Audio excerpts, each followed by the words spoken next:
Welcome to Marie's Lab. In today's episode, we will be discussing the various departments found in the Medical Laboratory Center, which are the Reception and Phlebotomy Department, Hematology Department, Chemistry Department, Microbiology Department, Serology and Blood Bank Department, and the Histopathology Department. Mind you, all these departments wouldn't be seen in all medical laboratory setups, but can be found in the bigger medical laboratory setups.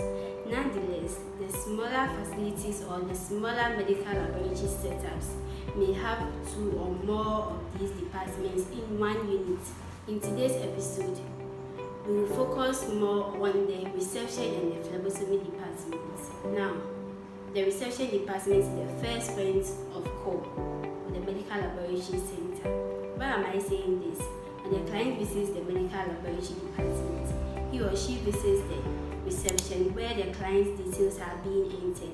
And what are these details? Some of these details entails the patient's name, age, gender, just to mention a few. In the same reception site, patient specimens are being collected, and some of these specimens may include urine, stool, sputum. This same reception site, patients go there to make inquiries about medical laboratory tests, and also patients' results are being issued out at this same department. Now let's go to the phlebotomy department. The phlebotomy department is solely designated for blood sample withdrawal, patient's blood sample withdrawal. So basically this place, patient's blood sample are being taken.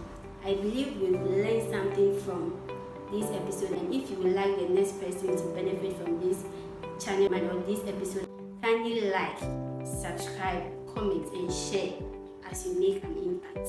See you in my next episode. Bye bye.